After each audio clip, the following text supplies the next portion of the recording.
There is a number that physicists sometimes write down when they talk about the very end of everything.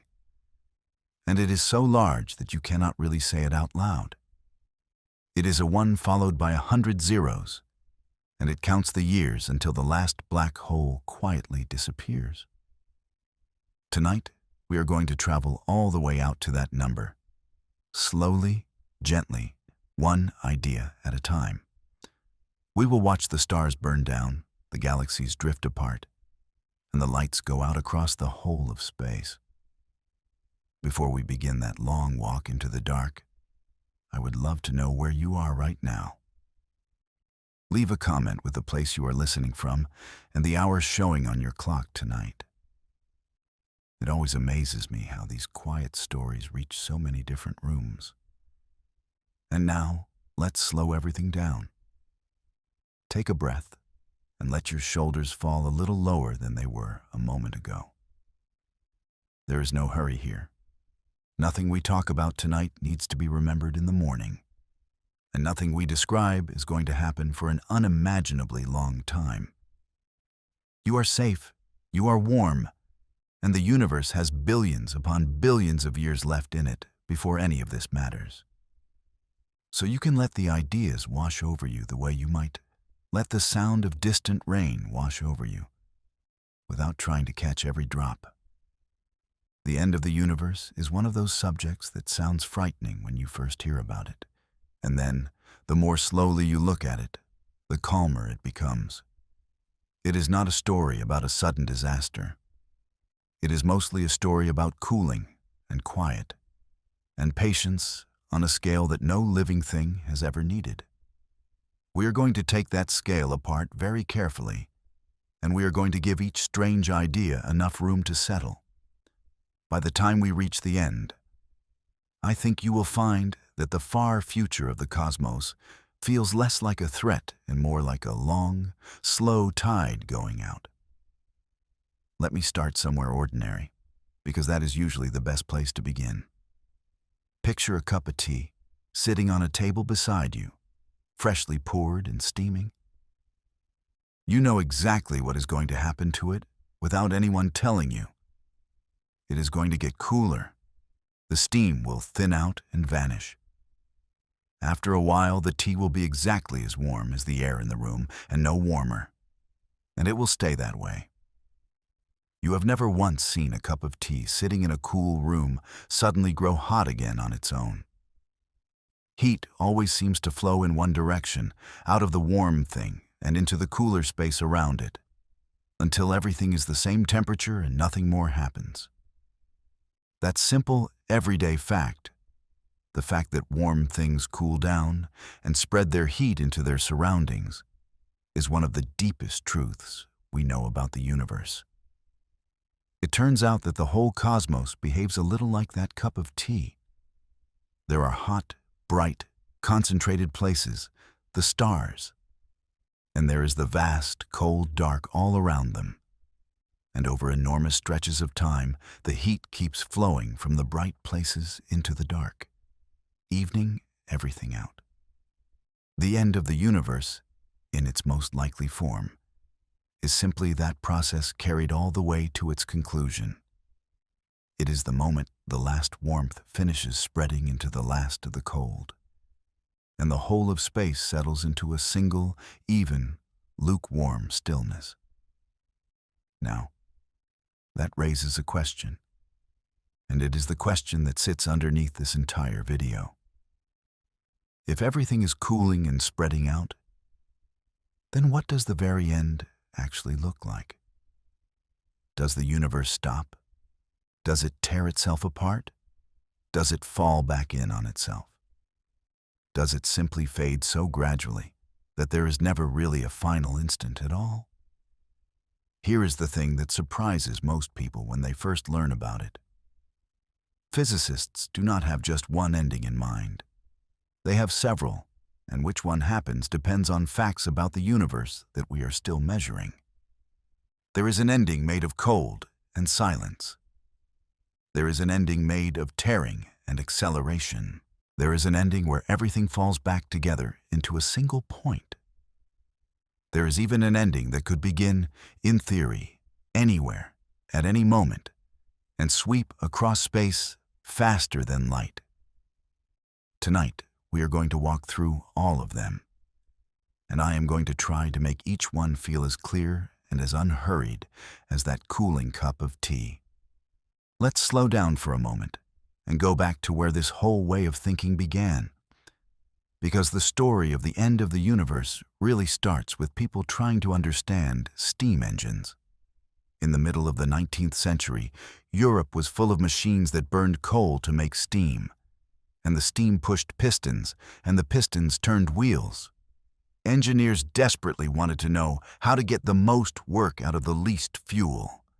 And to answer that, they had to understand exactly how heat moved and what it could and could not do.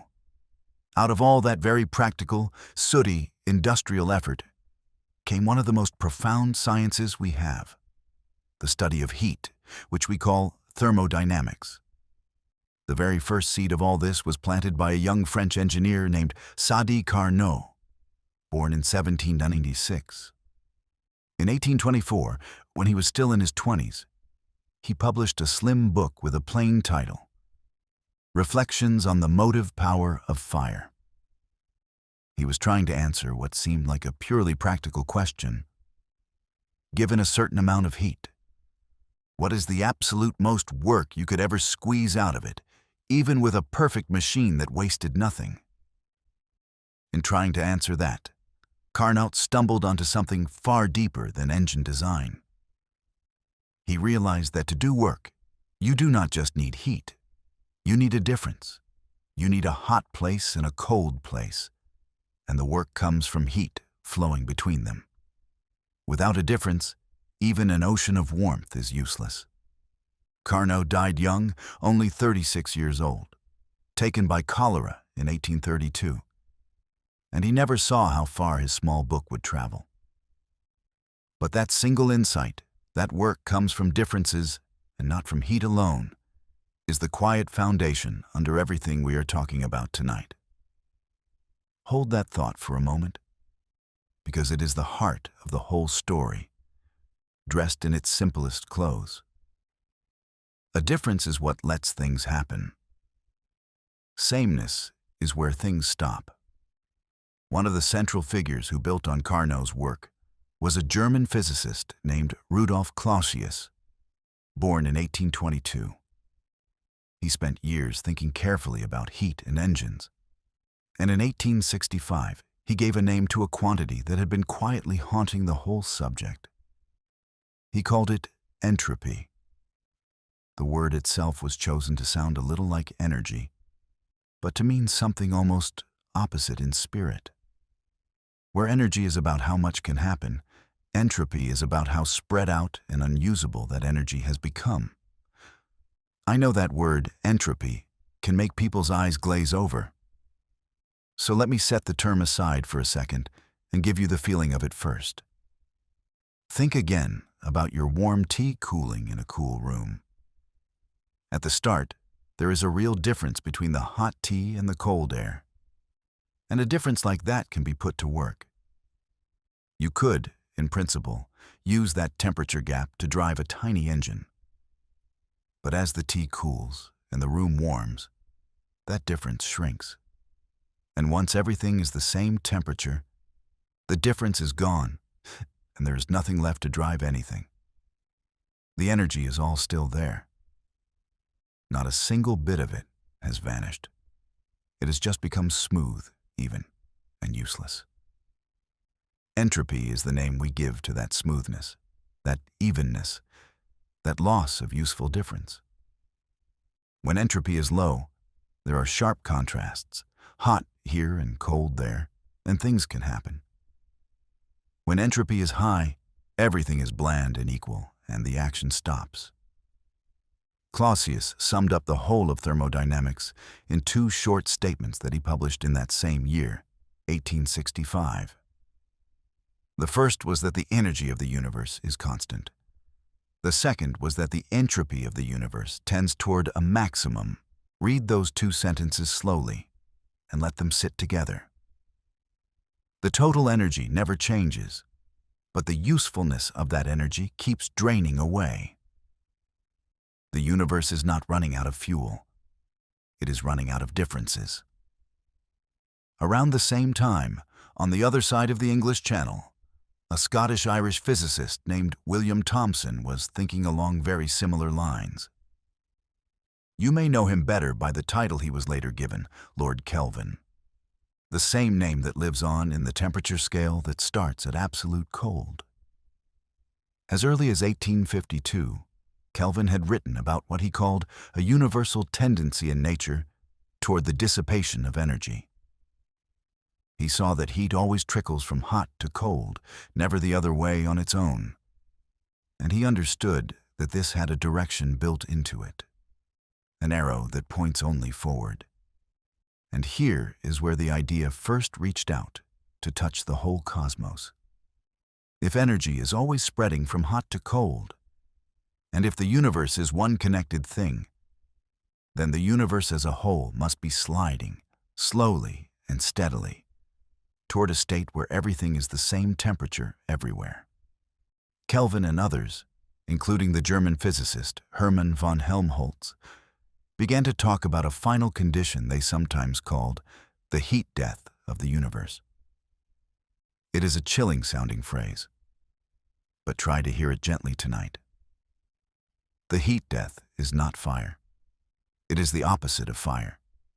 It is the moment when there is no more heat left to move, because it has all already moved, and everything sits at one flat, final, unchanging temperature.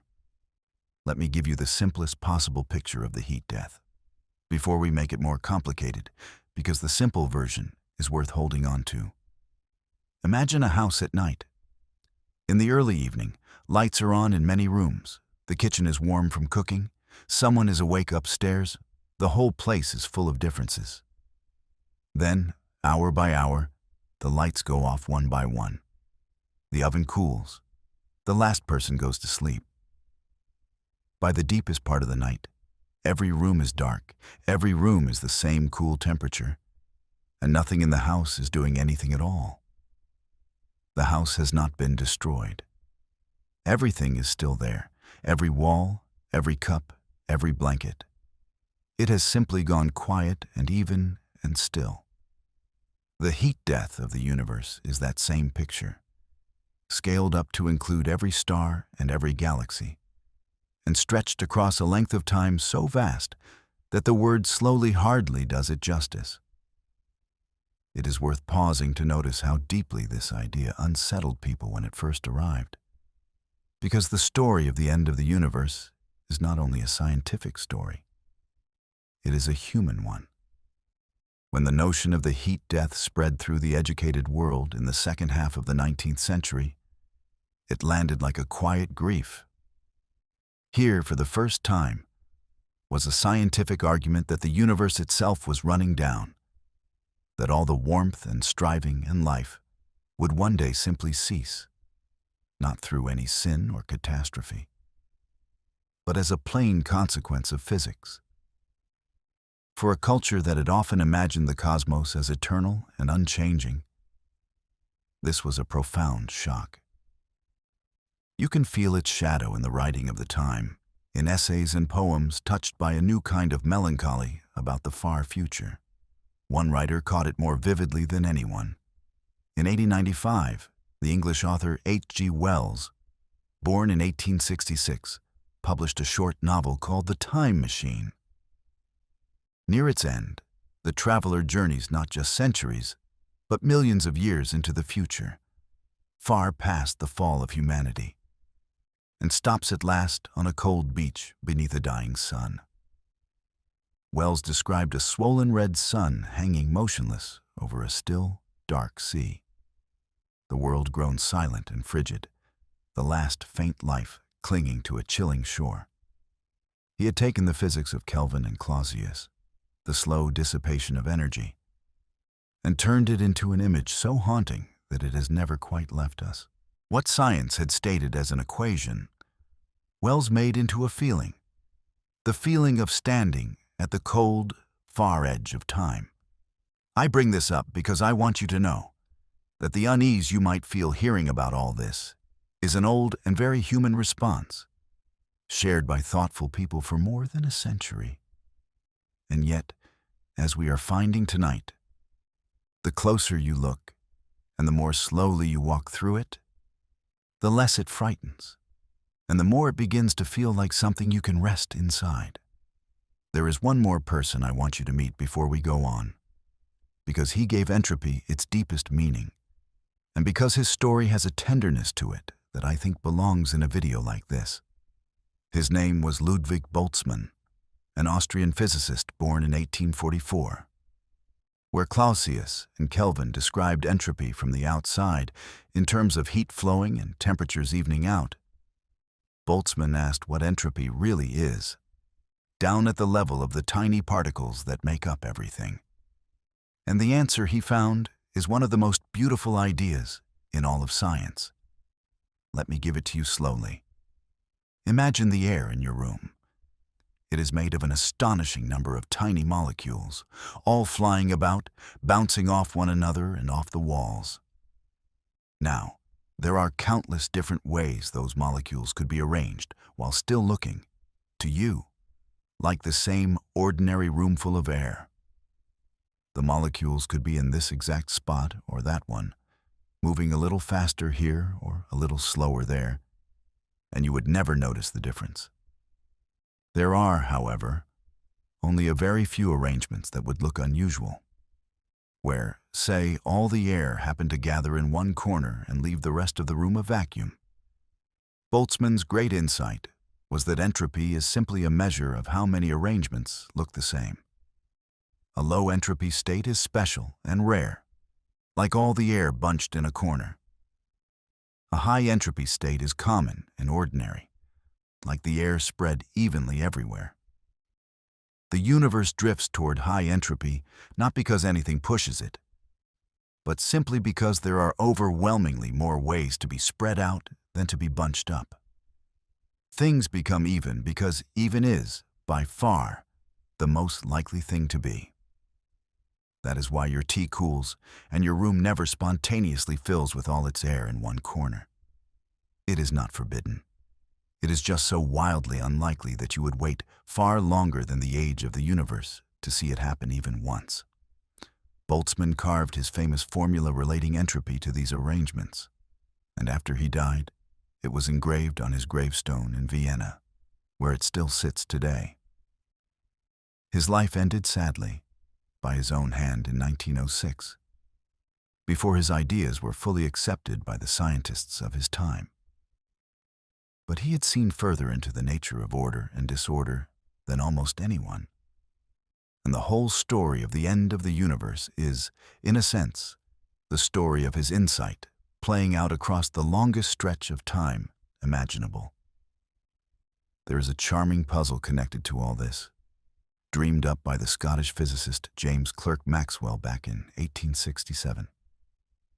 Maxwell imagined a tiny, clever being, later nicknamed a demon, standing at a little door between two halves of a room full of air.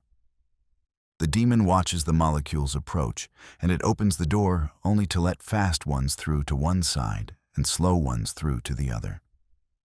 Bit by bit, it would sort the air into a hot half and a cold half, creating a difference out of nothing, seemingly undoing the spreading out that entropy demands. For a long time, this little demon troubled physicists, because it seemed to break the rules. The resolution, worked out much later, is that the demon itself must keep records of which molecules are which, and erasing those records, clearing its tiny memory to start again, costs energy and creates at least as much entropy as the demon saved. Even a perfect sorter cannot cheat the second law.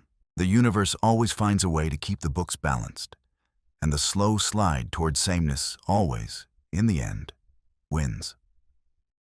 Let me give you one more picture for this, an extended one, because I think it makes the whole idea sit easily in the mind. Imagine a tall, clear glass of still water, and imagine letting a single drop of dark ink fall into it. At first, the ink is a tight, dark little cloud hanging near the surface, sharp and concentrated and distinct from the clear water around it. That is a low entropy state, full of contrast, full of difference. Now watch what happens, and you already know exactly what happens, because you have seen it. The ink begins to unfurl. It sends out delicate tendrils, swirling and softening, spreading slowly outward through the water. Minute by minute, it thins and disperses, the dark color fading as it mixes, until at last the whole glass is one uniform, pale, even tint, and there is no longer any drop, any cloud, any sharp edge anywhere. The ink has not disappeared. Every particle of it is still in the glass. It is simply spread out as far as it can go, into the most mixed, most even, most ordinary arrangement available to it. Now here is the thing worth sitting with. You have never, not once in your life, seen that happen in reverse. You have never seen a glass of evenly tinted water gather its color back together into a single sharp drop and spit it out at the surface. And yet nothing in the basic laws of motion forbids it. Each individual water molecule, each speck of ink, is just bouncing around, and those bounces would work perfectly well, played backward. The reason you never see the ink unmix is exactly Boltzmann's reason. There are so overwhelmingly many ways for the ink to be spread out, and so vanishingly few ways for it to be gathered into a drop, that the spreading happens every single time, and the gathering essentially never does. That one-way spreading, multiplied across every particle in existence, is the arrow of time itself. It is why you remember yesterday and not tomorrow.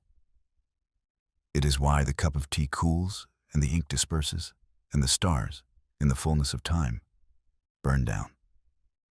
The whole universe is one enormous drop of ink, very slowly, very gracefully, spreading out into the clear water of space.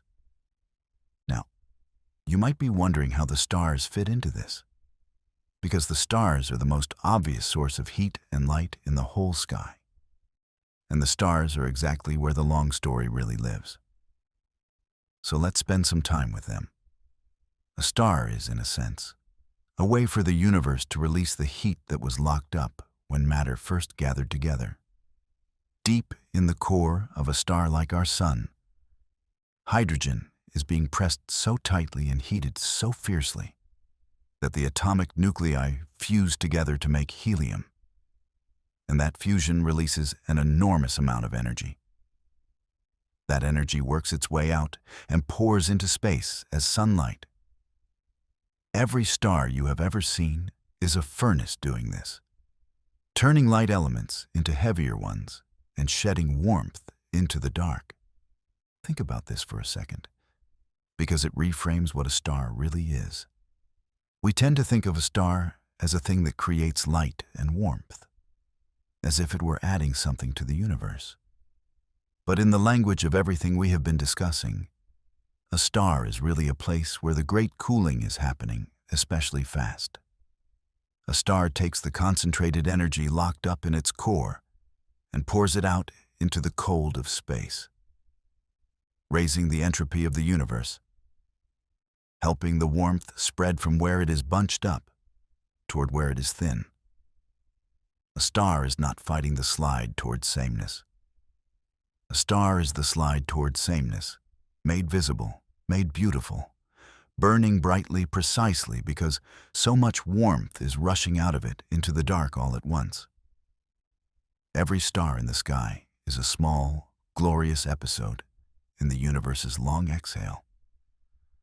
And the same is true, in a quieter way, of you. A living body is another place where energy flows from concentrated to spread out, where order is briefly borrowed and then released. We are not exceptions to the cooling of the cosmos. We are some of its loveliest expressions, little eddies of warmth and order that the great flow allows to exist for a while on its way toward stillness. I find that thought steadying rather than sad. It means you belong to the same story as the stars, made of the same flow, lit by the same long descent. There is nothing lonely about your place in it. But a star is not endless. It has only so much fuel. Our sun has been burning for about 4.5 billion years, and it has roughly 5 billion more before its core runs low on hydrogen. When that happens, it will swell into a red giant, shed its outer layers, and leave behind a small, dense, slowly cooling ember called a white dwarf. That is the fate of most stars like ours. They do not explode. They simply exhaust their fuel and settle down to cool, much like the tea, only over billions of years instead of minutes. Here is something worth pausing on. Not all stars burn at the same speed. The biggest, brightest stars are spendthrifts. They blaze with extravagant brilliance and burn through their fuel in only a few million years, which by cosmic standards is the blink of an eye. The smallest stars, the dim red dwarfs, are the opposite. They are misers. They burn so slowly and so steadily that some of them will keep glowing faintly for trillions of years, long after every bright star has gone dark. So the sky does not go out all at once. It dims gradually, with the brilliant blue stars vanishing first and the patient little red ones holding on for an almost incomprehensible length of time. Astronomers who have looked carefully at how stars are born and how much gas is left to make new ones estimate that the great age of starlight, the era when new stars are still being formed, will draw to a close roughly 100 trillion years from now. After that, no new stars will light up. The last of the long-lived red dwarfs will keep smoldering for a while, but eventually they too will cool and fade, and the universe will enter an era with no shining stars in it at all. We are living, right now, near the beginning of the brightest chapter the cosmos will ever have. The lights are still on. Most of the night is still ahead. Let me bring 2 more names into the room, because the idea of the cosmic far future as a careful scientific timeline owes a great deal to them. In the 1990s, 2 American astrophysicists, Fred Adams and Gregory Laughlin, sat down and tried to write the whole biography of the universe, from its fiery birth all the way to its cold and distant end. They published a long technical paper in 1997, and then a book in 1999 that laid the future out in stages, and their way of organizing it has become a kind of standard map. They divided the life of the cosmos into great eras, and we are going to follow their map tonight because it gives shape to numbers that would otherwise be impossible to hold in your mind. The era we live in, the one full of shining stars, they called the stelliferous era, from the Latin word for star-bearing. It is the chapter of light. But before we follow their map any further into the dark, we have to deal with a discovery that completely changed the shape of the ending. A discovery so recent that it happened within the lifetimes of many people listening tonight. For a long time, scientists thought the future of the universe came down to a fairly simple tug of war. And to understand that tug of war, we need to talk about expansion. The first hints came from an American astronomer named Vesto Slipher, working at the Lowell Observatory in Arizona in the years around 1912. He was studying faint smudges of light in the sky that astronomers then called spiral nebulae, not yet knowing they were entire other galaxies far beyond our own. When Slipher spread their light out into its colors, the way a prism spreads sunlight into a rainbow, he noticed something odd. The light from most of these objects was shifted toward the red end of the spectrum.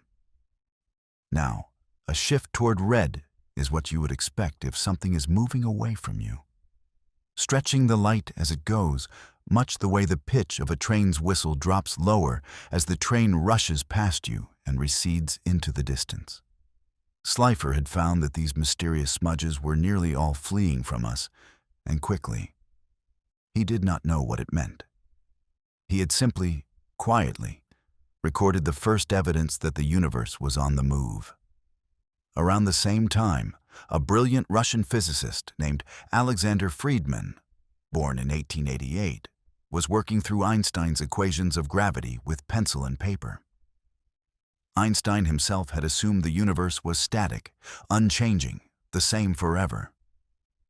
But Friedmann found that the equations did not insist on that at all. They allowed for a universe that expands, or one that contracts, a cosmos that could grow or shrink over time. He published this in 1922. Tragically, Friedmann died only 3 years later, in 1925, of typhoid fever, at just 37, and he never lived to see his mathematics confirmed by the sky.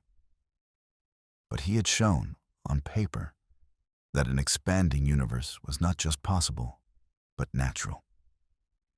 In the 1920s, a Belgian priest and astronomer named Georges Lemaitre, born in 1894, worked out from Einstein's equations that the universe might not be sitting still at all.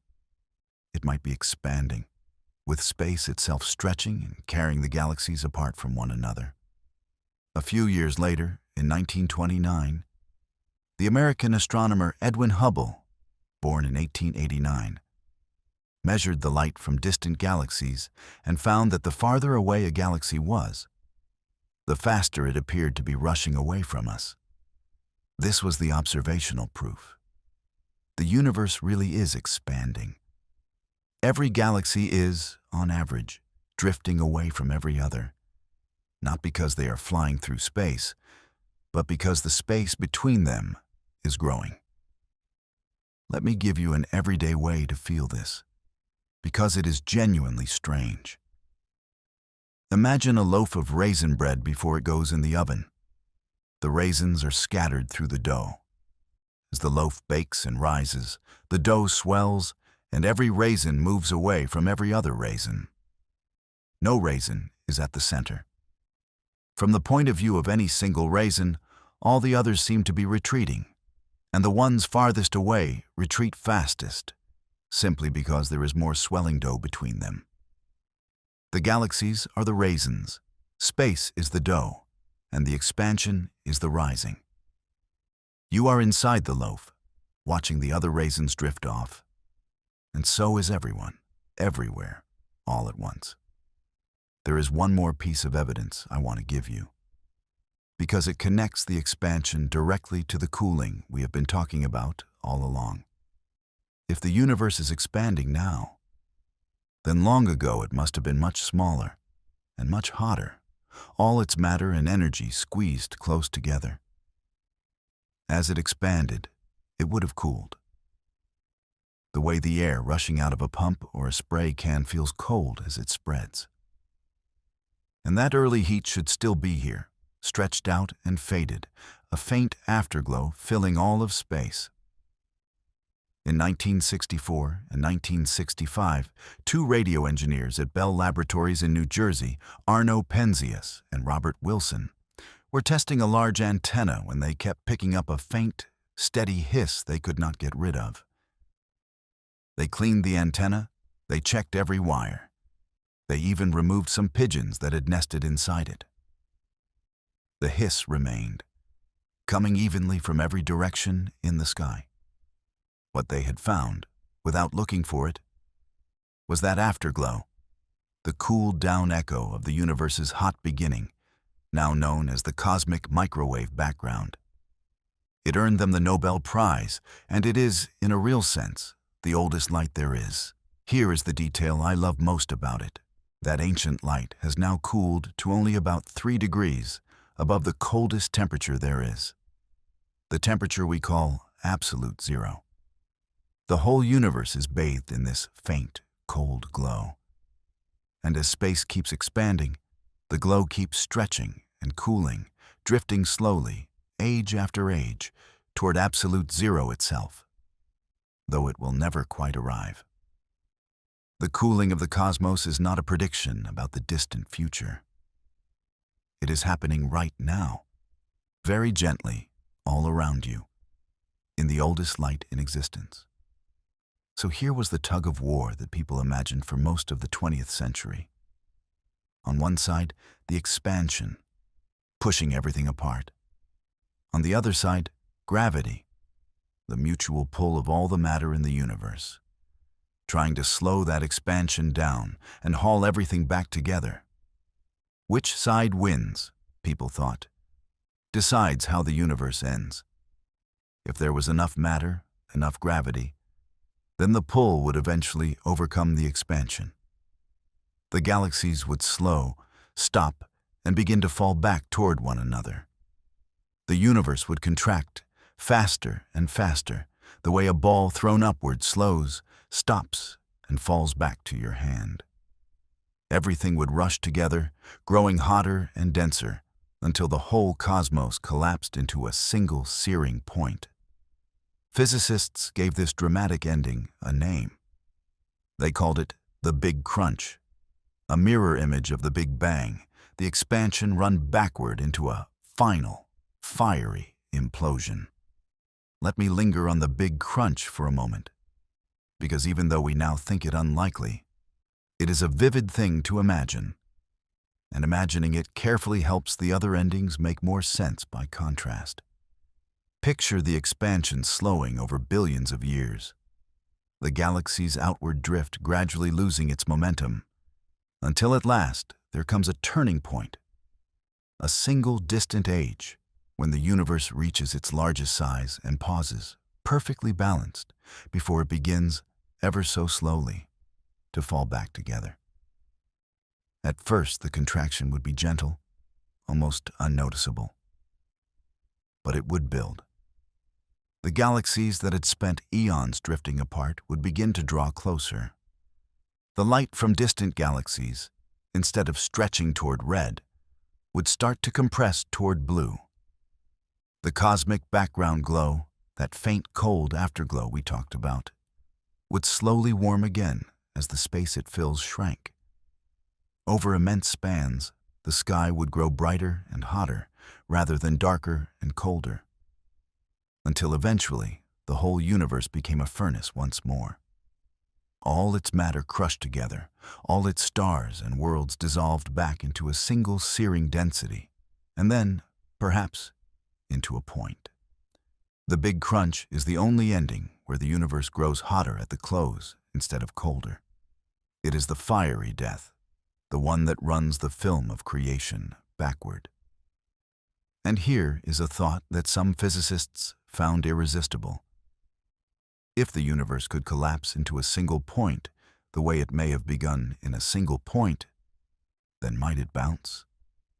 Might a Big Crunch become a new Big Bang, the death of one universe becoming the birth of the next, in an endless cycle of expansion and collapse, like a great cosmic breath, in and out, forever? This idea, sometimes called the oscillating or cyclic universe, has a deep emotional appeal. It promises that nothing is ever truly final, that every ending is also a beginning. Versions of it are still explored by serious researchers today. But for our universe, the one we actually live in, the evidence points the other way. Because the expansion is accelerating rather than slowing, there seems to be no turning point ahead, no pause, no fall back together. The breath, it seems, is only going out. Still, it is a beautiful possibility to have considered and worth setting gently aside rather than forgetting. If, on the other hand, there was not quite enough matter to stop the expansion, then space would keep stretching forever, slowing down but never quite halting, and the universe would coast outward indefinitely, getting colder and emptier as it went. That long, cold coasting leads back to the heat death we already met, the lights going out room by room in that quiet house. For decades then, the great question was simply a matter of weighing the universe.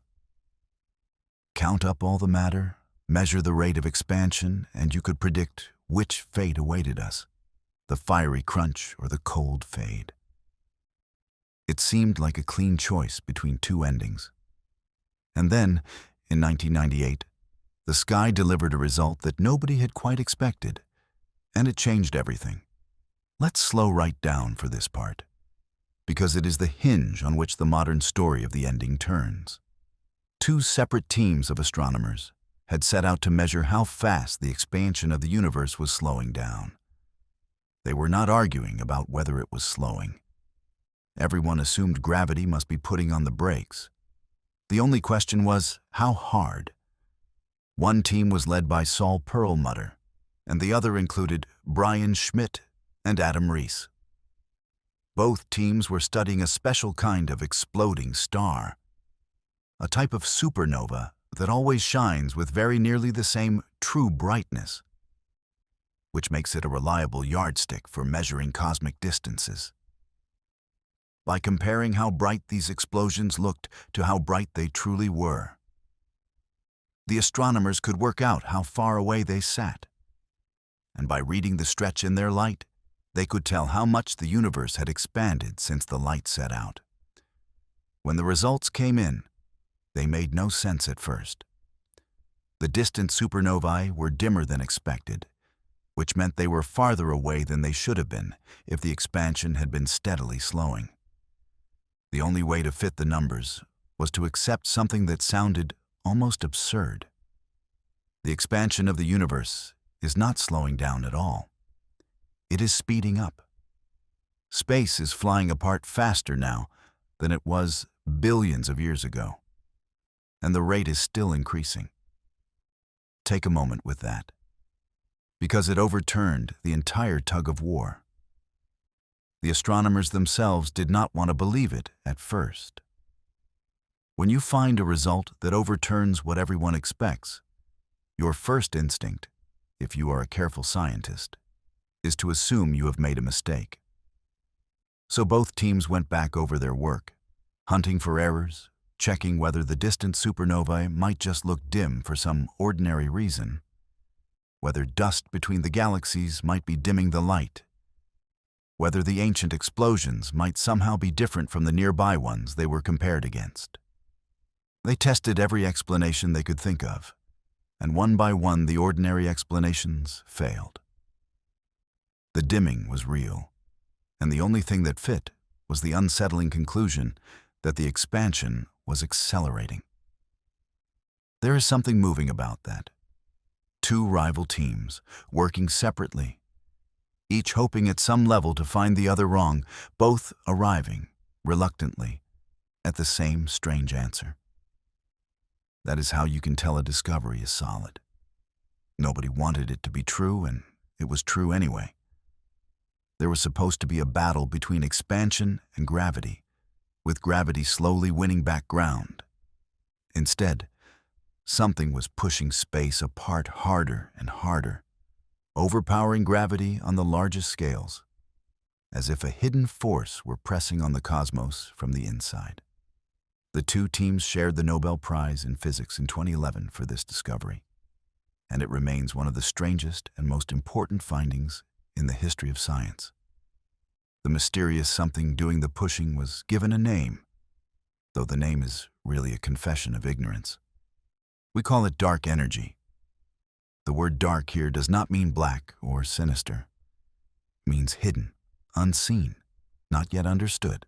Dark energy is the name we hang on, whatever it is that fills empty space and pushes it to expand ever faster. And here is the part that humbles everyone who studies it. When you add up the contents of the universe, the ordinary matter that makes up stars and planets and people turns out to be only a small fraction of the whole. A larger slice is dark matter, an unseen kind of matter we detect only by its gravity.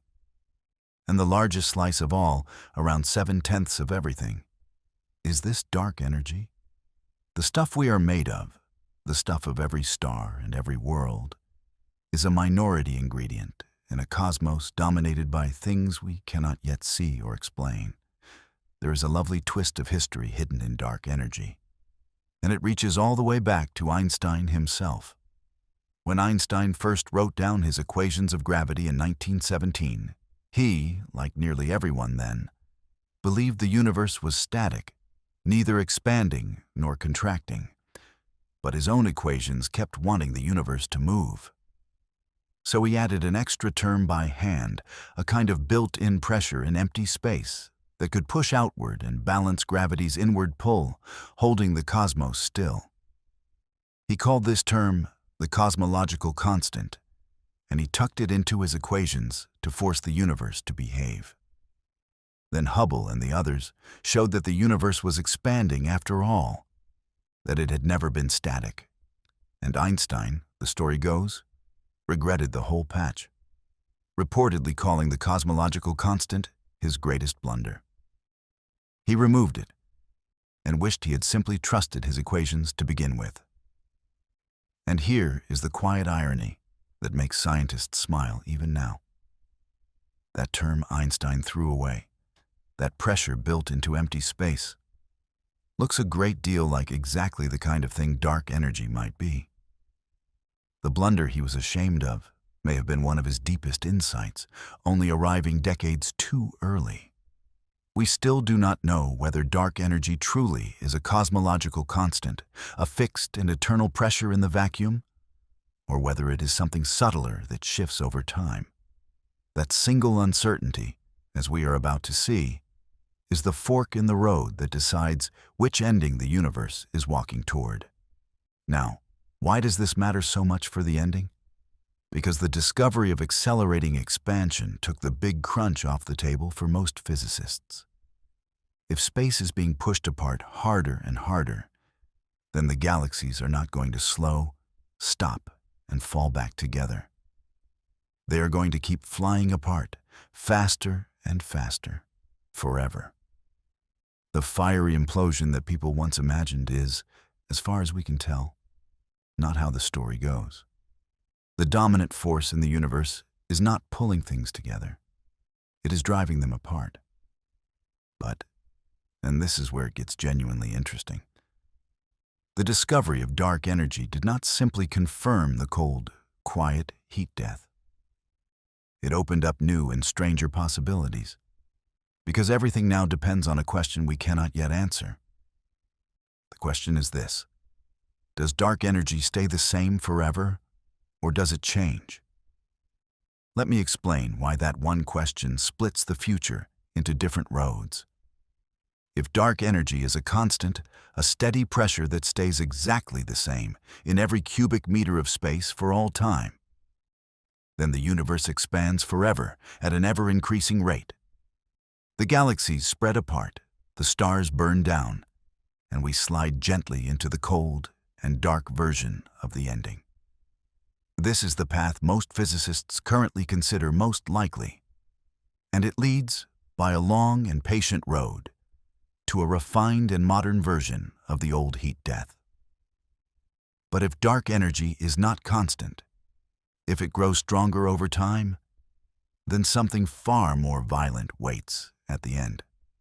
And that brings us to one of the most vivid and unsettling ideas in all of cosmology, an ending with a name that sounds almost cartoonish until you understand what it means.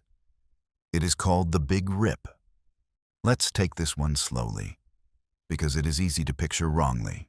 In 2003, the physicist Robert Caldwell, working with colleagues, published a paper exploring what would happen if dark energy were not constant, but grew steadily stronger as time went on. They imagined a kind of dark energy sometimes called phantom energy, an extreme version whose pushing apart power increases without limit. If the universe contains something like that, then the acceleration does not just continue. It runs away. The expansion gets faster and faster in a way that builds toward a definite, dreadful moment. Here is what that moment looks like. Right now, dark energy only pushes apart things that are very far away from one another, the great distances between clusters of galaxies. It is far too weak to affect anything held together by stronger forces. A galaxy holds itself together with its own gravity, and dark energy cannot pull it apart. A solar system stays bound, a planet stays whole, an atom stays an atom. But if dark energy keeps growing stronger, Then one by one, from the largest scales down to the smallest, it begins to overpower the forces that hold things together. First, the great clusters of galaxies would be torn apart, their members scattered beyond all reach of one another. Then, individual galaxies would come undone, their stars flung out into the widening dark. Then, in the final hours, solar systems would be ripped apart, planets pulled away from their stars. In the last moments, the growing expansion would overwhelm even the bonds that hold a planet together, and then the bonds that hold molecules together. And finally, in a last unimaginable instant, the very atoms would be pulled apart, and space itself would, in a sense, be stretched to infinity. In Caldwell's model, this could happen tens of billions of years from now. Though the exact timing depends entirely on the nature of a dark energy we do not yet understand. I want to pause here and reassure you, because that description can sound alarming in the dark. Remember that this is one possibility among several, and not the one most physicists currently favor. The measurements we have so far are consistent with dark energy being constant, which would mean no big rip at all. The big rip is a road the universe takes only if dark energy turns out to have a particular, extreme character that we have not seen any strong evidence for. It is in the story tonight, not because it is likely, but because it is one of the genuine doors that the discovery of dark energy left standing open. And it is, in its own strange way, a clean and quiet ending. Even the tearing apart of atoms, spread across billions of years and then compressed into a final instant, would happen in silence, with no one left to feel it. So we have met three endings now. The cold fade of the heat death, the fiery collapse of the big crunch, which now seems unlikely, and the violent tearing of the big rip, which depends on a dark energy we have not yet pinned down. But there is a fourth possibility, and it is the strangest of all, because it does not wait politely at the far end of time. In principle, it could begin at any moment, anywhere in the universe, including, in theory, right now. This is the idea of vacuum decay. And to understand it, we have to think carefully about what empty space really is. Let's slow down again, because this one bends the intuition more than anything else we have talked about. You probably think of empty space as nothing, a void, the absence of everything. But in modern physics, empty space is not nothing. It is a kind of stage, filled with invisible fields that stretch through all of it, and those fields have a certain amount of energy even when nothing is happening in them. The lowest energy, most settled state that empty space can be in is called the vacuum. The word vacuum here does not just mean a region with no air in it. It means the fundamental resting state of space itself, the floor that everything else sits on. Now, here is the unsettling question that physicists have asked. What if the vacuum we live in is not the true floor? What if it only looks like the lowest, most stable state? But there is actually a deeper, more stable state below it that the universe has not yet found. Let me give you a homely picture for this. Imagine a small ball resting in a shallow dip near the top of a hill. The ball is at rest. It is not rolling anywhere. From the ball's point of view, it is in a stable, settled place. But there is a much deeper valley further down the hillside, and if the ball could only be nudged out of its shallow dip, it would roll down into that deeper valley and settle into a far lower, far more stable position. The shallow dip is what physicists call a false vacuum. It looks stable, but it is not truly the bottom. The deep valley is the true vacuum, the real floor. The frightening idea, explored most famously by the physicists Sidney Coleman and Frank DeLucia in a paper in 1980, is that our universe might be sitting in a false vacuum. Everything we know, every particle, every force, the entire fabric of reality, might be balanced in a shallow dip, with a deeper, more stable state waiting below that we have never fallen into. And if that is true, then somewhere, someday, by the strange rules of quantum physics, a tiny bubble of the true vacuum could form, like a single drop of the deeper state appearing out of nowhere inside the shallow one. Once that bubble exists, it would grow. It would expand outward at nearly the speed of light, and inside the bubble, the laws of physics would be different, rewritten to match the deeper floor. Atoms, as we know them, might not be able to exist inside it. The bubble would sweep through space, converting everything it touched into the new state. And because it travels at almost the speed of light, you would never see it coming. There would be no warning, no flash, no sound. One instant the universe is as it is, and the next instant the bubble has passed through and everything is utterly remade. You might wonder whether there is any real reason to think our vacuum could be false, or whether it is just a mathematical worry. And here is where a very real discovery enters the story. In 2012, physicists at the Great Particle Collider near Geneva, the Large Hadron Collider, finally detected a long-sought particle called the Higgs boson, which is tied to a field that fills all of space and gives many particles their mass. When physicists measured the properties of the Higgs and worked through what they imply, they found something thought-provoking. The numbers sit very close to a boundary. They suggest that our vacuum may be what is called metastable, which is a careful way of saying it might be that shallow dip on the hillside rather than the deep valley, stable for an extraordinarily long time, but perhaps not truly forever. I want to stress how uncertain this is.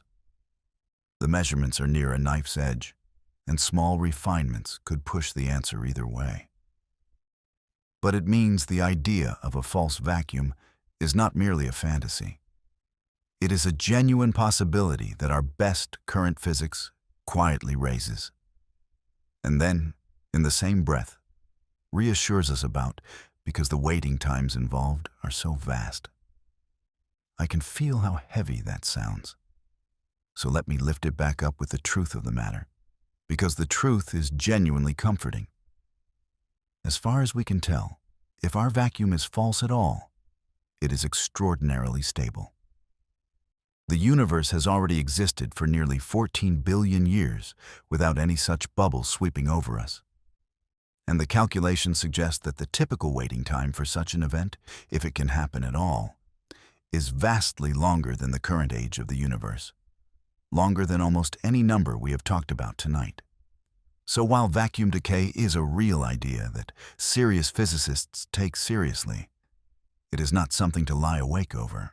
If it were going to happen tonight, it would already have happened countless ages ago. The fact that we are here, that anything is here, is itself evidence of how stable our little dip has been. Now, let me draw all four of these endings together for a moment, because it helps to see them side by side. There is the heat death, the slow fade into cold and even stillness, which follows naturally if dark energy is constant. There is the big crunch, the collapse back into a single point, which the discovery of acceleration has made unlikely. There is the big rip, the runaway tearing apart of everything, which would happen only if dark energy grows stronger over time. And there is vacuum decay, the sudden remaking of reality by an expanding bubble, which could in principle occur at any time, but which the long, undisturbed history of the universe suggests is exceedingly rare. Of these, the cold and patient heat death is the one most physicists currently expect.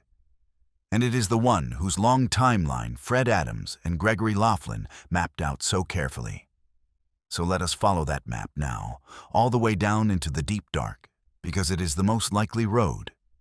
And because, strange as it sounds, it is also the most peaceful. You might wonder how we could ever hope to know which of these endings is truly ours, given that they hinge on the deepest and most stubborn mysteries in physics. The honest answer is that we are working on it. Patiently, the way the cooling universe itself works. To know whether dark energy is constant or changing, astronomers are mapping the expansion of the universe across its history, measuring how fast space was stretching at different ages by studying enormous numbers of distant galaxies and exploding stars, building a kind of record of the cosmic heartbeat over billions of years. If dark energy has held perfectly steady, the heat death is most likely. If it has been quietly strengthening, the Big Rip moves onto the table. To learn whether protons decay, we keep watching those great underground tanks of pure water, year upon patient year. To learn whether our vacuum is truly stable, we refine our measurements of the Higgs and the other deep constants of nature.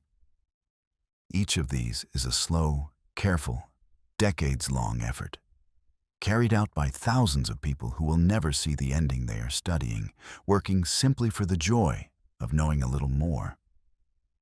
There is something quietly beautiful in that. In a species that lives less than 100 years devoting itself to learning the fate of a universe that will not finish its story for a Google years and more. We start where we are, in the stelliferous era, the age of stars. This is the chapter we live in, the brightest the universe will ever be. It began a few 100 million years after the Big Bang, when the first stars ignited, and it will last in its full glory for something like 100 trillion years. To us, that already sounds like forever. But hold that number gently, because it is going to turn out to be the very shortest part of the story. The age of stars is the brief, bright morning of a day that lasts almost beyond counting. Before we go further out, let me bring the timeline close to home for a little while, because the first few chapters of this future involve our own star and our own galaxy, and they are gentler and more personal than the deep eras that follow. Our sun, as I mentioned, has been burning for about 4.5 billion years, and it has roughly 5 billion more. But the Earth's story ends sooner than the sun's. As the sun ages, it slowly grows brighter, and in something like 1 billion years, its rising warmth will likely have boiled away the oceans and made the surface of our world too hot for life as we know it. Long before the sun dies, the Earth will already have become a dry and silent place. Then, about 5 billion years from now, the sun will run low on the hydrogen in its core and begin to swell. It will balloon outward into a red giant, growing so large that it swallows the innermost planets, Mercury and Venus, and reaches out toward the orbit of the Earth. Whether it engulfs our world entirely or merely scorches it from close by, the Earth as we know it will not survive that swelling. And here is something tender to picture as you lie there. After the sun finishes swelling, it will gently shed its outer layers, casting them off into space as a beautiful glowing shell of gas that astronomers, somewhat misleadingly, call a planetary nebula. For a few thousand years, our dying sun will be wrapped in a soft, luminous cloud, one of the loveliest things in the sky. And then the cloud will drift away, and all that will remain at the center is the sun's exposed core, a small, dense, white-hot ember, a white dwarf, which will spend the rest of eternity slowly, slowly cooling in the dark. There is one more event close to home worth knowing about, and it is not a death, but a collision. Our galaxy, the Milky Way, is not alone. Its great neighbor, the Andromeda Galaxy, is drifting toward us through space, and in roughly 4.5 billion years, around the same time the sun is dying, the two galaxies will meet and begin to merge. Do not picture a crash, though. Galaxies are mostly empty space, and the stars are so far apart that very few of them will ever actually collide. Instead, over hundreds of millions of years, the two great spirals will pass through one another, pulled and stretched by gravity, swirling and settling slowly into a single, larger galaxy. Any creatures alive, then, would see the sky change with majestic slowness across millions of years, two pinwheels of stars becoming one. It is, in its way, one of the quietest catastrophes imaginable, a collision so gentle and so slow that it would look, from any single night, like nothing happening at all. And here is a comforting detail to carry with you into the deeper future. Our galaxy and Andromeda are not alone. They belong to a small gathering of galaxies that astronomers call the local group, a few dozen galaxies held together by their mutual gravity. Now, if dark energy stays constant, as most evidence suggests, then this little family is bound tightly enough that the expansion of space will never pull it apart. While the rest of the universe recedes and vanishes beyond the horizon we spoke of, our local group will hold together, slowly merging over vast ages into a single great island of stars, drifting alone in an ocean of darkness. It is a strange kind of solitude, to be sure. This future where our cluster of galaxies becomes its own small, self-contained universe with nothing visible beyond it.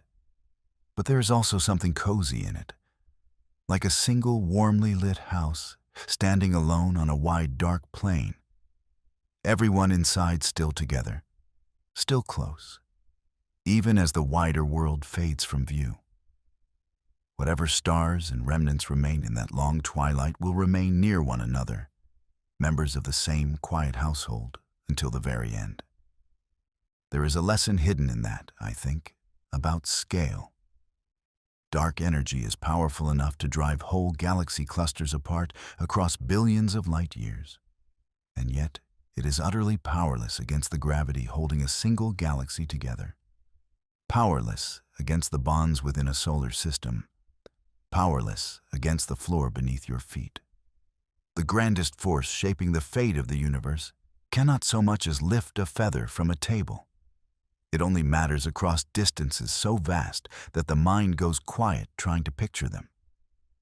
On the scale of your room, your body, your breath, the universe is held together by ordinary, faithful forces that are not going anywhere tonight. As the stelliferous era draws toward its close, the universe changes in ways you could see. If you could somehow stand outside and watch across the eons, the bright blue stars go first, burning out in their millions of years. The yellow stars, like our sun, follow, swelling into red giants and then shrinking into white dwarfs over billions of years. The gas that once formed new stars grows scarce, locked up in dead remnants or scattered too thinly to gather again. The galaxies, no longer making new stars, slowly dim. And because of the accelerating expansion we talked about, the distant galaxies are also racing away, their light stretching and fading until eventually, from any one place, the rest of the universe begins to slip beyond the edge of what can ever be seen again. Let me sit with that last point for a moment, because it is quietly one of the loneliest facts in all of science. The accelerating expansion means that, far in the future, an observer in any galaxy will see the other galaxies recede until their light can no longer reach across the widening gulf. The sky will empty out. A civilization arising in that distant age, if such a thing could exist, would look up and see only its own galaxy, with the rest of the universe having vanished beyond reach. They would have no way to know that there had ever been billions of other galaxies, no way to discover the expansion, no way to find the evidence of the Big Bang. We are, in a sense, living in a privileged moment when the universe is still legible, when the evidence of its history is still visible in the sky. That window is slowly closing. Let me draw that out a little, because it is one of the gentlest and most haunting consequences of everything we have discussed. The accelerating expansion creates what physicists call a cosmic horizon, a kind of boundary. like the horizon at sea beyond which ships disappear. Galaxies that are far enough away are being carried off by the swelling of space faster than their light can cross the gap toward us, and so their light will never reach us again. Right now, that horizon is enormously distant, and we can still see billions of galaxies within it. But as the expansion accelerates, the horizon draws inward, and galaxy after galaxy slips past it, vanishing from any possible view, their light forever cut off. Nothing dramatic happens to those galaxies. They are not destroyed. They simply passed beyond the edge of what can ever again be seen from here. Like a friend's lantern carried slowly over a hill until even its glow is gone. In the very far future, long after the last stars, an observer in whatever remains of our galaxy would find the surrounding sky entirely empty. With every other galaxy long since vanished beyond the horizon, they would have no way of knowing the universe had ever been full of light, no way to measure its expansion, no fossil glow left to discover, no evidence at all that there had been a beginning.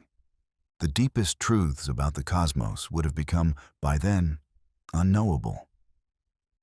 So when I say we live in a privileged moment, I mean it quite precisely.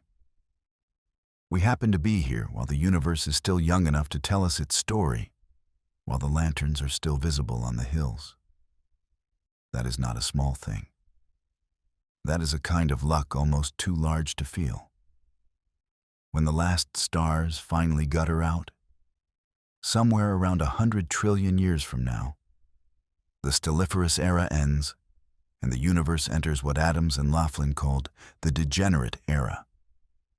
The name comes from the kinds of objects that dominate it, which physicists call degenerate matter, the dense, dead remnants of stars. This is the long age of the cinders. Picture the universe now as a vast, dark hall scattered with cooling embers. There are white dwarfs, the dense ashes of stars like our sun, slowly radiating away the last of their stored heat. There are neutron stars, even denser remnants of larger stars, spinning down and cooling. There are brown dwarfs, objects that never quite became stars at all, drifting cold and dim. And there are black holes, the collapsed cores of the very largest stars, sitting silent in the dark. There is no starlight in this era, none at all. The only glimmers are the fading warmth of the dead remnants and the occasional rare flicker when two dead objects happen to collide. The universe has become a graveyard of stars, and it is very, very dark and very, very quiet. Let me give you a feeling for just how slow and lonely this era is, because the slowness is the whole point. In the age we live in now, the night sky is full of stars, and if you wait even a single human lifetime, you will see comets and meteors and the slow wheeling of the heavens. In the degenerate era, almost nothing happens at all.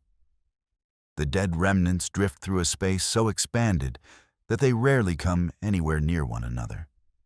Now and then, across spans of time longer than the current age of the universe, two of these dead objects might pass close enough to interact, and very rarely, two might collide, briefly flaring with a little borrowed light before going dark again.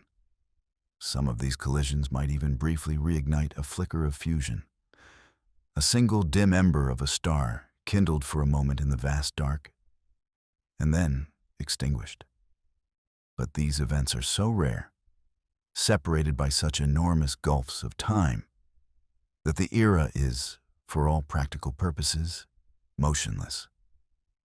It is the universe holding its breath for trillions upon trillions of years. Let me try to give you a feeling for the emptiness of that era, because the emptiness is hard to picture and worth picturing slowly.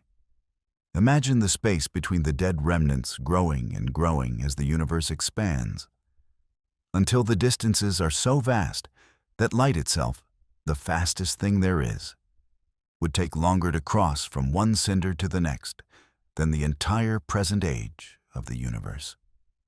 Picture a single cold ember drifting in that dark, and the nearest other ember so far away that, even moving at the speed of light, a message between them could never arrive in any span of time we have a name for. It is a loneliness with no edge to it, a quiet so complete that the word silence almost feels too busy. And yet there is nothing frightening in it once you are inside the picture, because there is no one there to feel alone, only matter resting, spread thin and even, the way a single breath of mist spreads and thins until it is no longer mist at all, but simply part of the cold, clear air. Here is something worth pausing on, because it is one of the quieter wonders of this long age. The neutron stars, those impossibly dense remnants of the largest stars that did not collapse all the way into black holes, spend this era slowly winding down. A neutron star is a strange and beautiful object. A ball not much wider than a city, yet heavier than our entire sun. So dense that a single spoonful of its material would weigh as much as a mountain. Many of them are born spinning, turning dozens or even hundreds of times every second, sweeping beams of energy around like the most patient lighthouse imaginable. Across the long ages, those spins gradually slow, the beams sweep more and more lazily, and at last they fall still and dark, cooling into cold, silent spheres of the densest matter the universe ever made. They were once the frantic hearts of dead stars, racing in the dark. They end as still stones, resting in an ocean of black. I find there is a gentleness in that image, of even the most furiously spinning things in all creation slowing, in the end, to rest. Nothing in the universe stays in a hurry forever. Not the brightest star, not the fastest spinning remnant, not the most violent collapse. Everything, given enough time, is allowed to slow and cool and finally lie quiet. There is a kind of permission in that thought, if you let yourself feel it tonight. The whole cosmos is learning, across unthinkable spans, how to be still.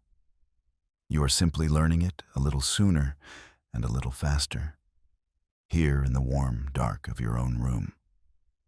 The white dwarfs themselves, those dense embers of dead stars, keep cooling all the while. A white dwarf starts out blazingly hot, hotter than the surface of our sun, but with no fuel left to burn, it can only radiate its stored heat away into the cold, growing dimmer and redder and fainter, century after century, age after age. Eventually, after an almost incomprehensible stretch of time, a white dwarf cools so completely that it no longer glows at all. It becomes what is sometimes called a black dwarf, a cold, dark, dead remnant, the final ash of a star. Here is a small, strange fact to hold gently. The universe is not yet old enough for a single black dwarf to exist. There has not been enough time for even one white dwarf to finish cooling. Every black dwarf that will ever be is still in its future and ours. We live so early that the universe has not yet made its first piece of truly cold starlight's ash. Now I want to introduce one of the strangest ideas in this whole long story, because it is what eventually ends even the era of the cinders. It has to do with the most basic building blocks of matter, and with a question that physics has not yet fully answered. The question is whether the proton, one of the particles at the heart of every atom, lasts forever. Let's slow down for this, because it is subtle and beautiful. Everything around you, every solid thing, is made of atoms, and at the center of every atom sits a nucleus made of protons and neutrons. For a long time, the proton was thought to be perfectly stable, a particle that simply never decays, that lasts forever no matter what. But some of our deepest theories about how the forces of nature fit together, theories that try to unite the forces into a single description, suggest that the proton might not be truly eternal.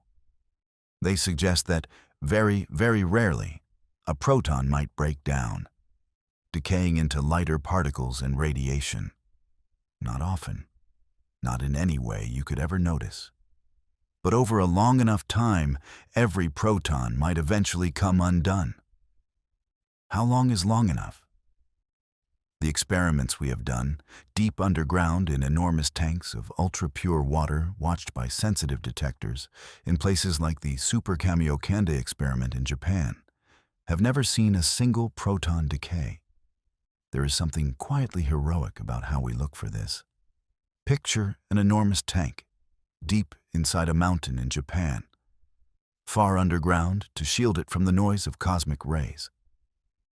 The tank holds 50,000 tons of water, purer than almost any water on Earth, and its walls are lined with thousands of large, golden, light-sensitive eyes, detectors waiting in the dark.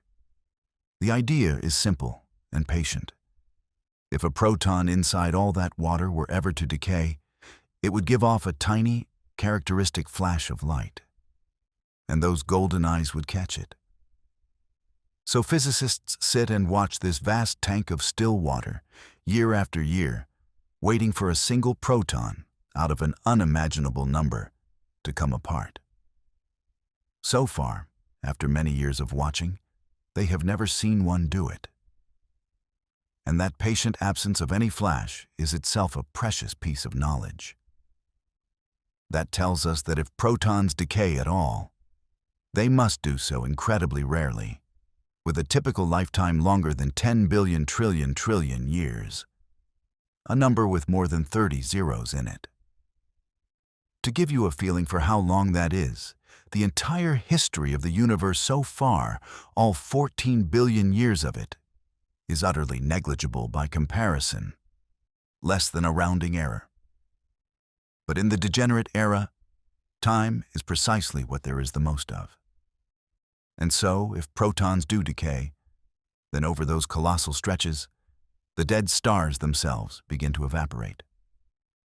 A white dwarf, that dense ember of a sun, is made of protons and neutrons, and if those protons slowly come apart, then the white dwarf gradually loses its substance, dissolving into lighter particles and radiation across spans of time so long that they make the age of stars look like a single afternoon. One by one, across this unimaginable era, the cinders of the universe quietly disappear, not in any dramatic event, but by simply ceasing to be, particle by particle. Over numbers of years we can barely write down. I want to be honest with you here, the way a good guide should be. We are not certain that protons decay at all. It is possible that they truly are eternal, in which case the dead stars would last far longer, and the universe would have to find other, even slower ways to dismantle them. The far future is genuinely uncertain, and the timelines shift depending on facts we have not yet measured. But the overall shape of the story holds either way.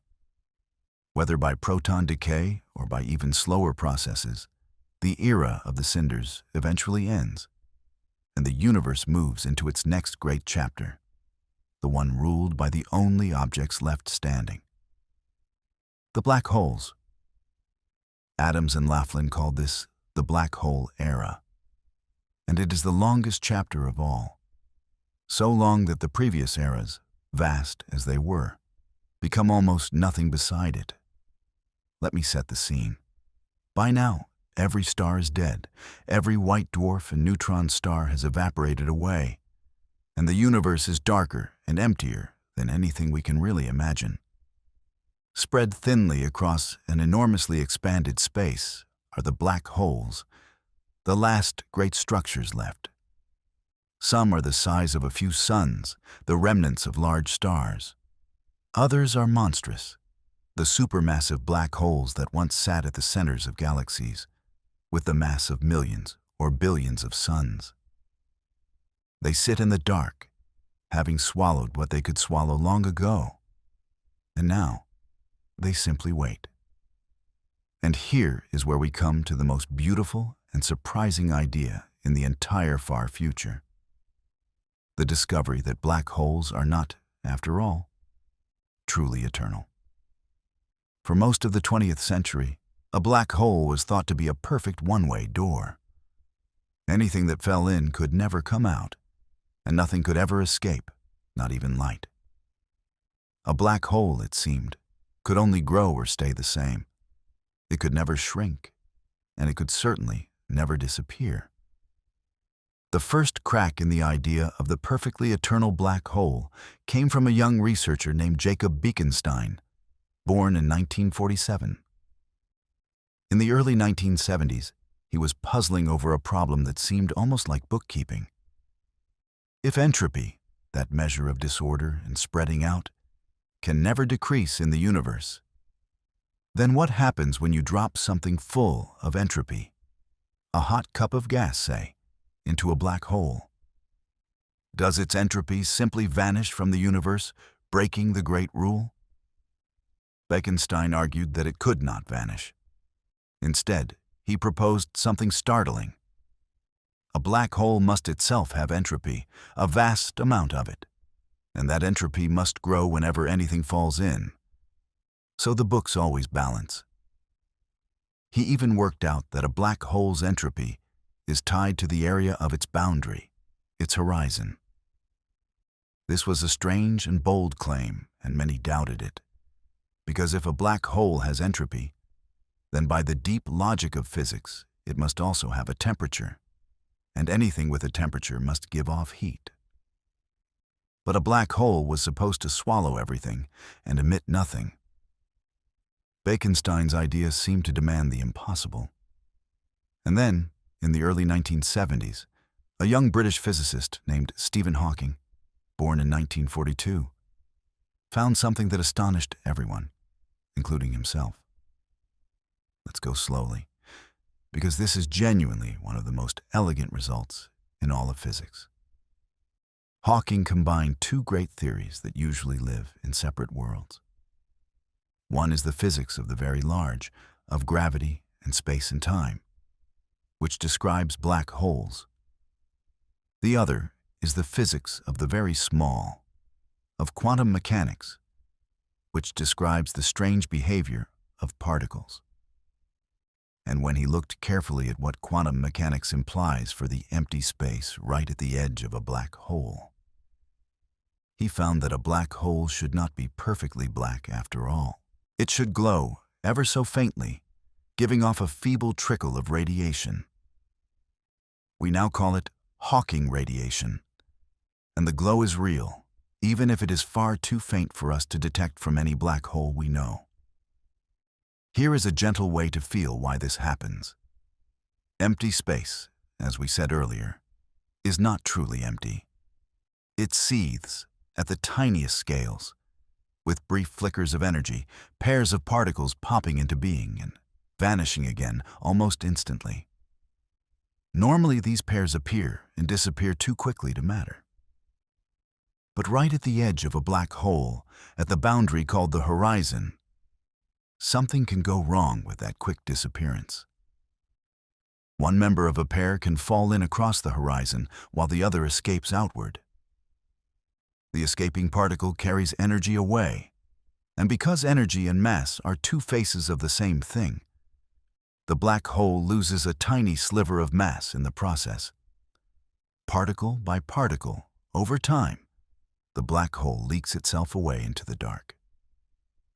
There is a wonderful subtlety here that I want to share, because it shows how patient this process truly is. The glow of a black hole is fantastically faint, and the larger the black hole, the fainter and colder its glow.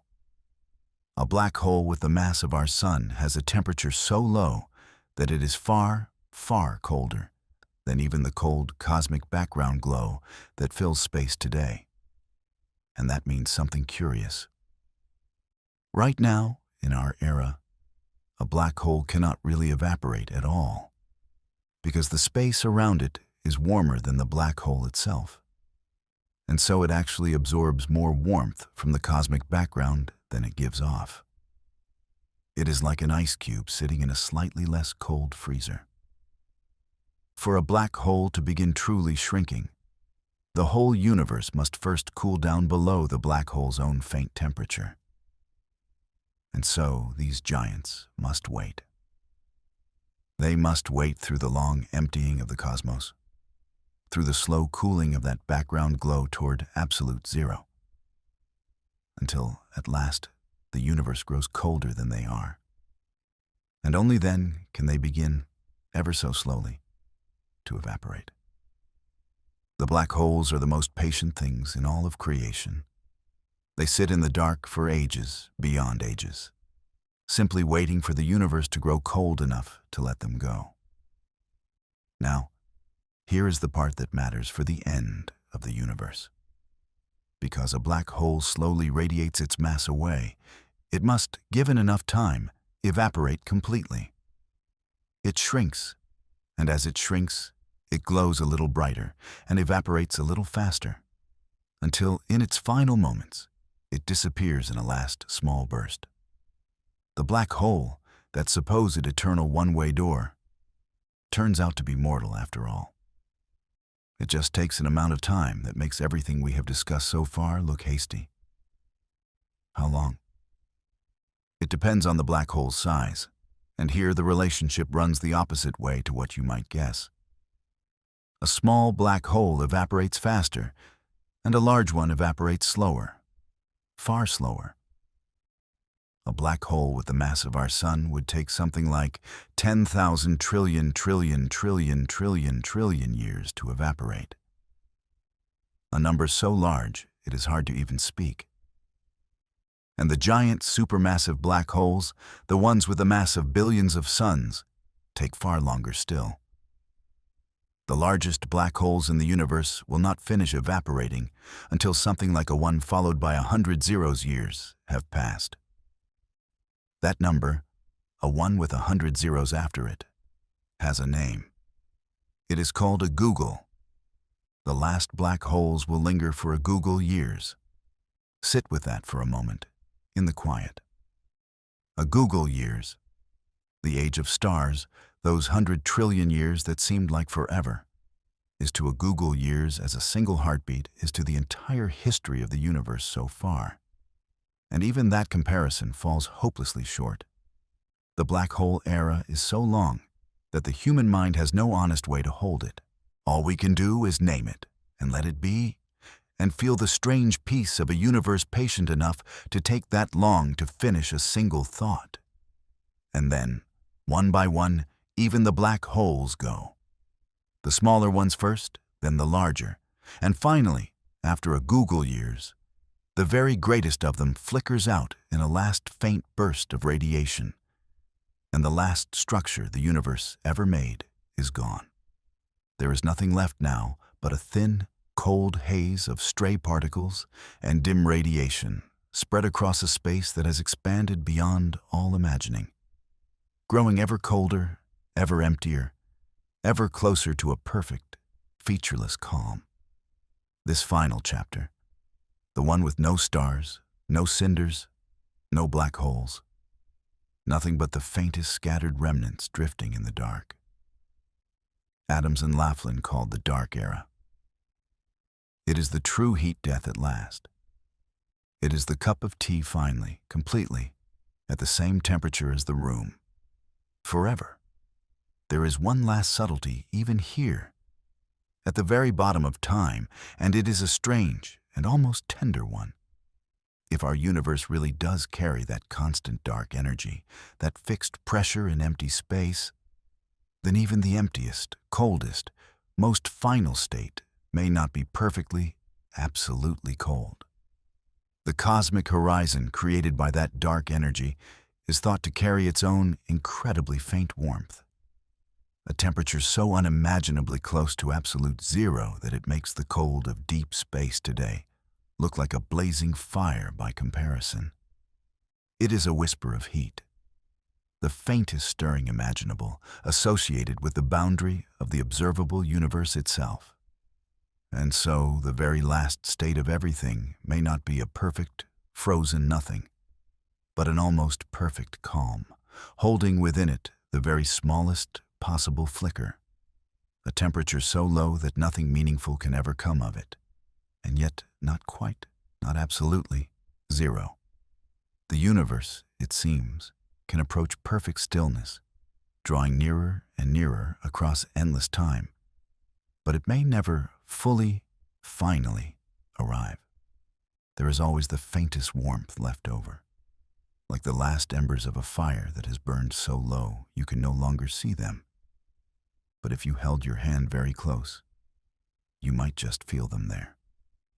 Let me catch us here for a breath, because we have come a very long way, and I do not want this to feel like a fall into despair. It is easy when you hear about the lights going out and the black holes evaporating and the universe sinking into an endless cold, to feel a kind of sadness creep in. But I want to offer you another way to hold it, a gentler way, and it comes from one of the most thoughtful physicists of the 20th century. In 1979, a physicist named Freeman Dyson, born in 1923, wrote a paper with a lovely title, Time Without End. In it, he asked a question that almost no one had thought to ask. Everyone had been studying how the universe dies. Dyson asked instead whether anything could go on living in it, far into the future, in the cold and the dark. And his answer, carefully worked out, was surprisingly hopeful. He argued that life, or something like it, might not need warmth and brightness to continue. It might be able to slow itself down, to think and feel more and more slowly as the universe cooled, stretching out each thought across longer and longer spans of time, using less and less energy, so that even in the deep cold there might always be a little more time, a little more experience, a little more being ahead. His reasoning was careful and clever. He pointed out that thinking, whatever does the thinking, does not require a particular speed. What it requires is energy. And what matters is not how fast you think, but how much energy each thought costs. As the universe cools, he argued, a mind could lower its temperature to match, thinking ever more slowly and ever more efficiently, spending less and less energy on each thought. And here is the lovely part. If you stretch your thoughts out longer and longer as the cold deepens, then even a finite, dwindling store of energy could be made to last, in a sense, forever, because you would be drawing on it more and more slowly, with longer and longer pauses of rest in between. Dyson imagined that a future intelligence might spend most of its existence in a kind of hibernation, waking only briefly across enormous intervals to think a single slow thought, then sleeping again for ages to let its surroundings cool further before the next. From the inside, to such a being, there might be no sense of slowing at all. Each thought would feel as full and immediate as ours do now. It is just that, measured against the clock of the cosmos, a single afternoon of theirs might span longer than the entire age of stars. I find that image strangely beautiful. This notion of consciousness learning to breathe more and more slowly to match a cooling world, never quite running out, always finding a little more room ahead. It may not be how things go. The discovery of accelerating expansion, which Dyson did not know about when he wrote in 1979, makes the far future colder and lonelier than the one he imagined, and harder for any mind to survive in. But the spirit of his question remains, and it is a gentle one. Whether or not Dyson was right, and it remains an open and debated question, I find something deeply consoling in the spirit of it. The far future of the universe is not only a story of things ending, it is also, if we choose to see it that way, a story of how much time there is, how unhurried existence can afford to be, how patient the cosmos is willing to be with itself. We live near the bright beginning, in the first sliver of a day that lasts a Google years and more. There is so much time. There has never not been enough time. Whatever else the end of the universe is, it is in no rush. And tonight, neither are you. Before we turn back toward home, let me share two of the strangest ideas that live out in the deep future. Because they are the kind of thing that sounds like a dream and yet falls out of serious physics.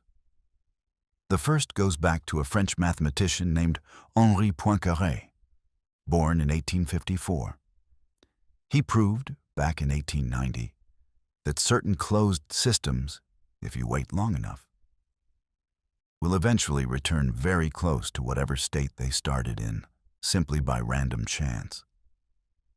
The way a deck of cards shuffled endlessly will, given enough shuffles, eventually fall back into very nearly its original order. Some physicists have wondered whether the whole universe might be like that. Over timescales so absurdly long that the Google years we discussed earlier are nothing by comparison, random fluctuations in the thin remnants of the dark era might, by sheer chance, briefly assemble something ordered again. A flicker of structure rising out of the smoothness, before sinking back into stillness. It is not a prediction, exactly. It is more a strange consequence of the rules, a reminder that even at maximum entropy, the dice never quite stop rolling. The second idea is stranger still, and it has a peculiar name.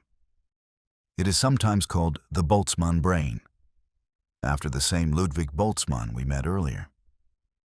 The thought is this: if random fluctuations in an eternal, near-empty universe can very rarely assemble bits of order by chance, then they could in principle assemble almost anything, given enough time, including, on extraordinarily rare occasions, a fleeting arrangement of particles that briefly thinks and perceives, a momentary mind flickering into being out of the void and then dissolving again. Physicists do not take this as a thing that is actually out there waiting. They take it instead as a puzzle, a way of testing their theories, because any theory that predicts the universe should be full of these random momentary minds is probably a theory that has gone wrong somewhere. I bring it up not to unsettle you, but because I find it strangely comforting that the universe, even at its emptiest and coldest, can never be made perfectly, finally, eternally still.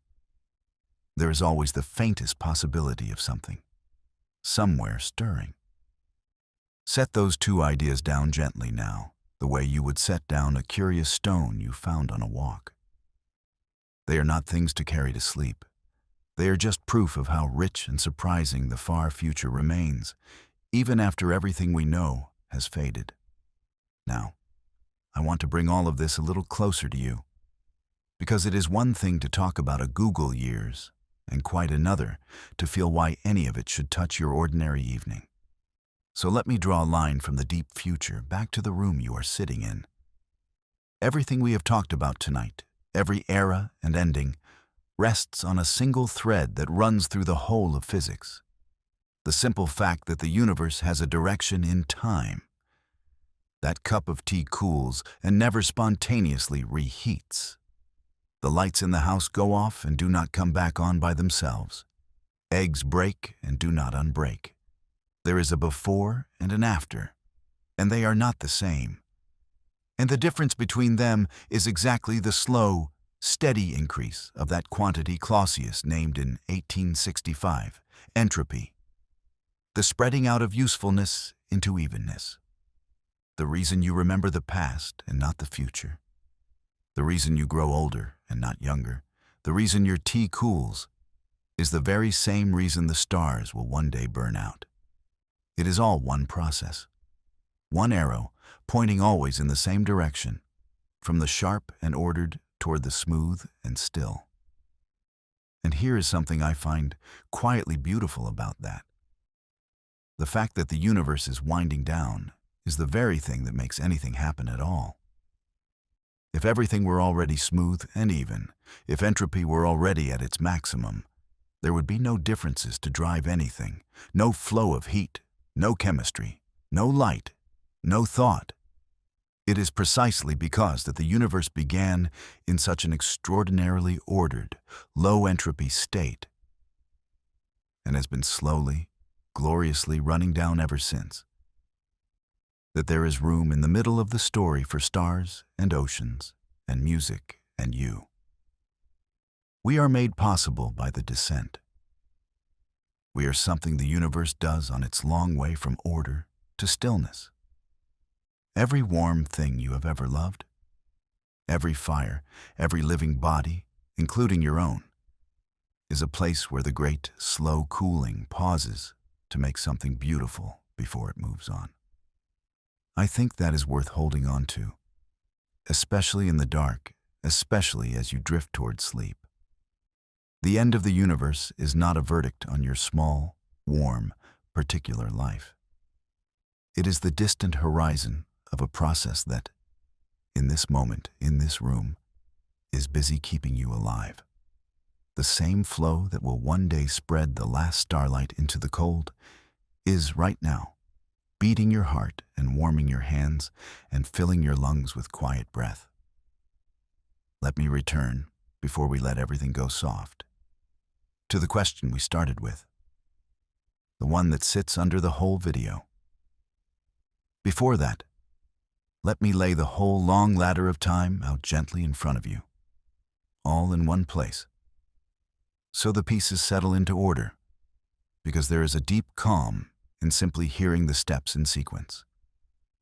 Right now, this very night, we are about 14 billion years from the beginning.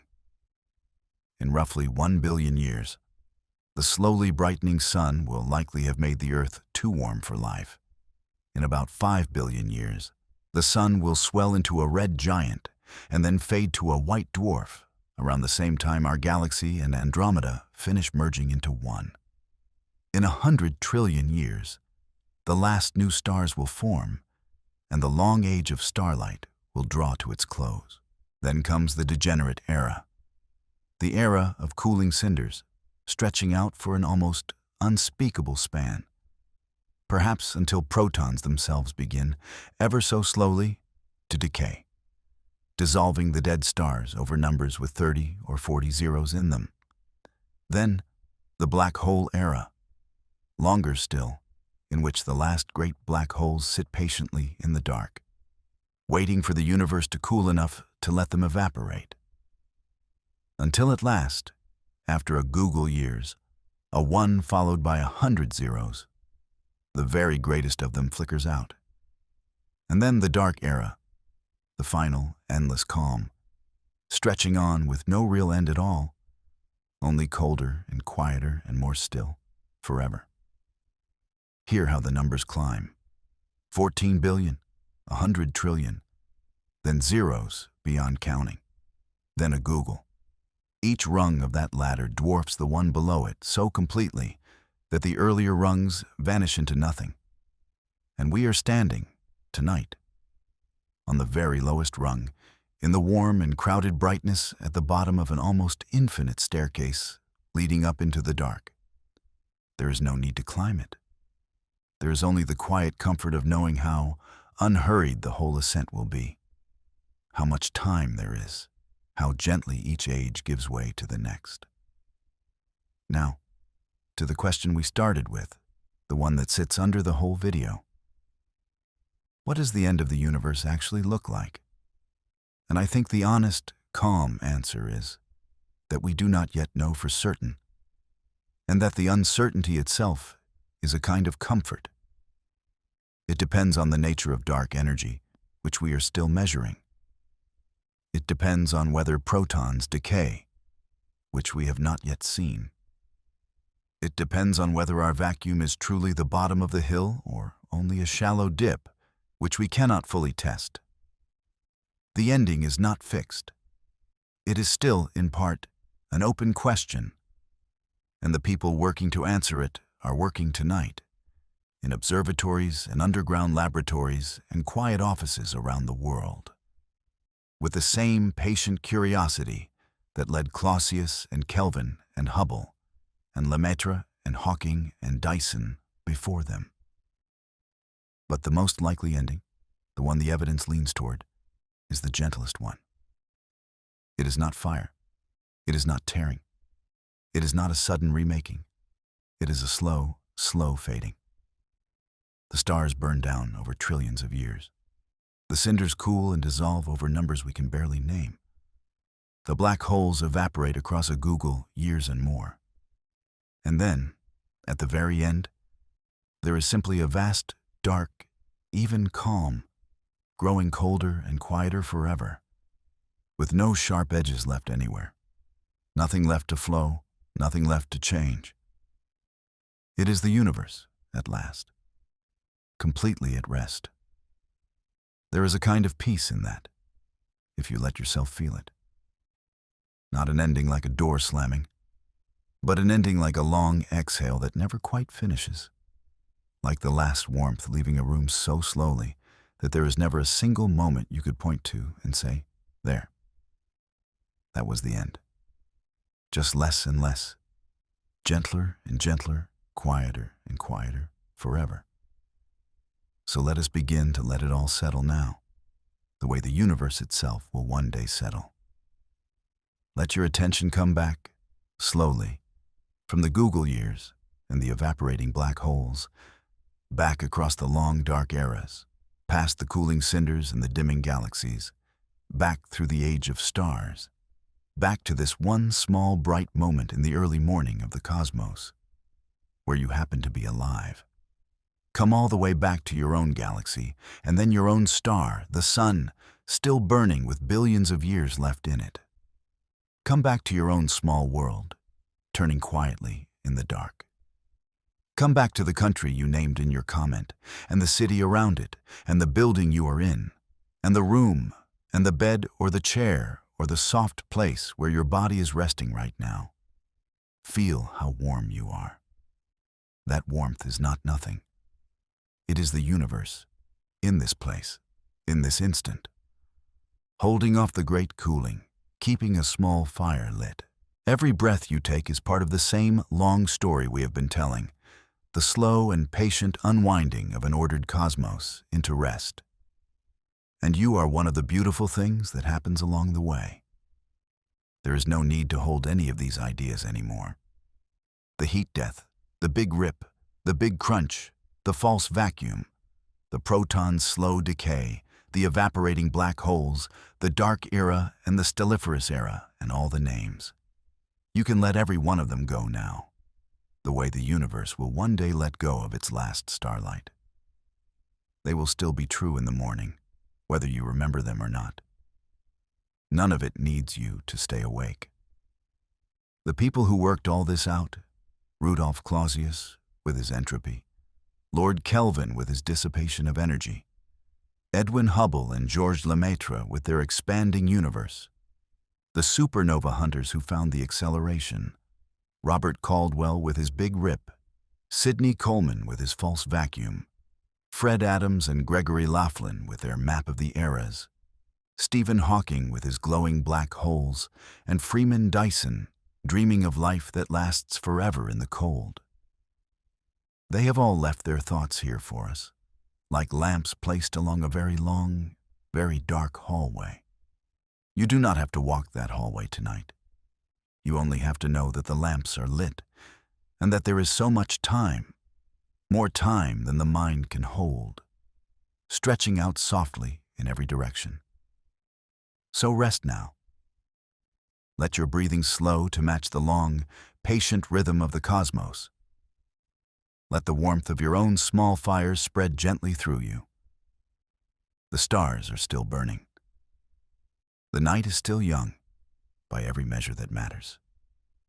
And the end of everything is so far away, so endlessly far away, that there is nothing left to do tonight but let your eyes close and let the quiet come and drift, slowly, into sleep.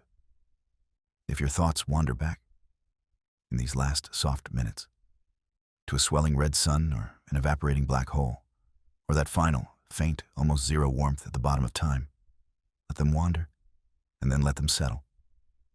The way dust settles in a quiet room, the way the ink finally stills in the glass. None of it is heavy. None of it is near. It is only the far shape of a story you are lucky enough to be living near the beginning of, on a warm world, under stars that have billions of years of burning left to give. Breathe in, slowly. Breathe out, slower still. The universe is in no hurry, and tonight, neither are you. Let go now and rest.